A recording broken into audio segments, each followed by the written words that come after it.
Israel ने Druze समुदाय की रक्षा और अपनी सीमाओं के करीब सीरिया सैनिकों की मौजूदगी का बदला लेने के लिए दमिश्क पर बमबारी की।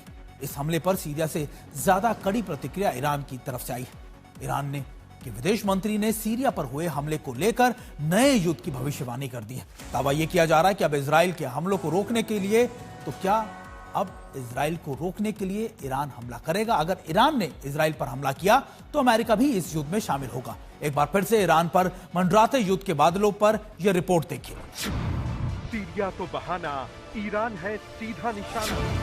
कुर्सी बचाने के लिए नेतन्याहू करेंगे नया हमला। एक बार फिर ईरान पर हमले की तैयारी शुरू। अमेरिकी नागरिकों को ईरान छोड़ने का आदेश। भारतीय नागरिकों के लिए जारी नई एडवाइजरी। ट्रंप का बारूदी प्लान, क्या तबाह होगा ईरान? हवाई हमले की ये तस्वीरें सीरिया की हैं। इसी हमले ने ईरान और इजराइल के बीच युद्ध की घंटी बजा दी। एक बार फिर तेहरान पर इजरायली हमले के बादल मंडराने लगे हैं। ईरान के विदेश मंत्री महमूद अब्बास अराक्ची ने सीरिया पर इजराइल के हमले को लेकर नए युद्ध की भविष्यवाणी कर दी है। दुर्भाग्यवश ये सब पहले से ही पूरी तरह से अनुमानित था। अगला निशाना कौन सा राजधानी शहर होगा? कट्टरपंथी इजरायली शासन की कोई सीमा नहीं है और वो सिर्फ एक ही भाषा समझता है, दुनिया, जिसमें ये इलाका भी शामिल है। इजराइल के आक्रमण को खत्म करने के लिए सभी को एकजुट होना चाहिए।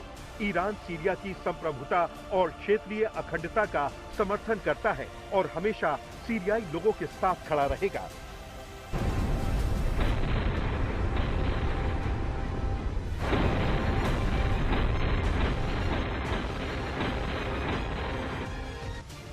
भले ही ईरान और इजराइल के बीच युद्ध विराम हो गया, लेकिन युद्ध विराम के बावजूद दोनों मुल्कों के बीच तनाव कम होने के बजाय बढ़ता जा रहा है। ये वही तनाव है जिसमें युद्ध के नए संकेत मौजूद हैं। यानी अगले कुछ घंटों में ईरान और इजराइल के बीच युद्ध विराम का उल्लंघन होना तय है। सवाल यही है कि इजराइल पहले हमला करेगा या फिर ईरान की तरफ से मिसाइल अटैक होगा। युद्ध का खतरा बड़ा है। यही वजह है ईरान इजराइल के बीच बढ़ते तनाव को देखते हुए अमेरिका और भारत ने अपने नागरिकों के लिए नई एडवाइजरी जारी कर दी है। तो वही ईरान पर अंतर्राष्ट्रीय प्रतिबंधों का फंदा लगाने की तैयारी शुरू हो गई है। भारत ने अपने नागरिकों को ईरान की यात्रा को लेकर एडवाइजरी जारी की है। भारत ने बेहद जरूरी होने पर ही ईरान जाने को कहा है। साथ ही वहां रह रहे भारतीयों को भी वापस लौटने की सलाह दी गई है। ये तब है जब अमेरिका भी पहले ही अपने नागरिकों को ईरान से दूर रहने की वार्निंग दे चुका है। अमेरिका ने अपनी एडवाइजरी में ईरान को लेकर कई जोखिम का जिक्र किया है। दूसरी तरफ फ्रांस, ब्रिटेन और जर्मनी ने इस बात पर सहमति जताई है कि अगर ईरान के साथ परमाणु समझौते पर कोई बात नहीं बनी तो अगस्त के अंत तक यूएन के कड़े प्रतिबंध दोबारा लागू कर दिए जाएंगे। यानी इस बार ईरान पर फाइनल हमले की तैयारी ट्रंप करीब पूरा कर चुके हैं। अमेरिकी राष्ट्रपति डोनाल्ड ट्रंप पहले ही ऐलान कर चुके हैं कि ईरान के साथ बातचीत के दरवाजे अभी बंद हैं।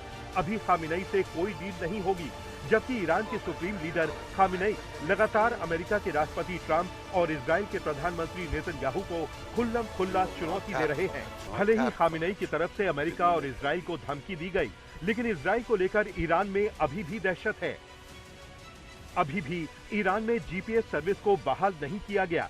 युद्ध के वक्त इजरायली हमले के चलते बंद की गई थी सर्विस। अभी भी ईरान के सुप्रीम लीडर सीक्रेट ठिकाने पर रह रहे हैं। ईरान की तरफ से इजरायली हमले से निपटने की तैयारी जारी है। ईरान के इस डर की वजह है ट्रंप से मुलाकात के ठीक बाद सामने आया इजराइल के प्रधानमंत्री नेतन्याहू का बयान। नेतन्याहू ने कहा था, ईरान पर फिर से हमला करने का ये सही वक्त है और ऐसा करने से ईरान पहले हमले में अपनी खोई हुई ताकत को वापस नहीं जुटा पाएगा। अगर इजराइल और अमेरिका नए हमले की तैयारी कर रहे हैं तो ईरान ने भी नए हथियारों की तैनाती शुरू कर दी है। ईरान ऑब्जर्वर की रिपोर्ट के मुताबिक रूसी सेना के IL-76 कार्गो प्लेन ने 2 बार तेहरान में लैंडिंग की। रूसी IL-76 विमान बेहद कम वक्त के लिए तेहरान में उतरा और तुरंत वापस मॉस्को लौट गया।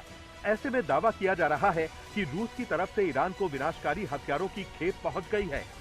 इस खेप में एडवांस रडार सिस्टम के साथ साथ एयर डिफेंस सिस्टम भी हो सकता है। मतलब यही है कि ईरान का खुला समर्थन रूस कर रहा है। चंद दिन पहले पुतिन ने ईरान की मदद करने का ऐलान किया था, तो क्या पुतिन और जिनपिंग के दम पर ईरान लगातार अमेरिका और इजराइल को धमका रहा है? ईरान के विदेश मंत्री महमूद अब्बास अराक्ची का दावा यही है कि निर्णायक युद्ध की तैयारी है। नेतन्याहू ने 2 साल पहले गाजा में जीत का दावा किया। आज हकीकत यह है कि वो एक मुश्किल जंग में फंसे हैं। युद्ध अपराधों के लिए उनका गिरफ्तारी वारंट निकला है और गाजा में 2 लाख नए हमास लड़ाके आ गए हैं। ईरान में उन्होंने सपना देखा था कि वो 40 से ज्यादा की हमारी शांतिपूर्ण परमाणु उपलब्धियों को मिटा सकते हैं। नतीजा ये है कि आज ईरान ज्यादा मजबूती से खड़ा है।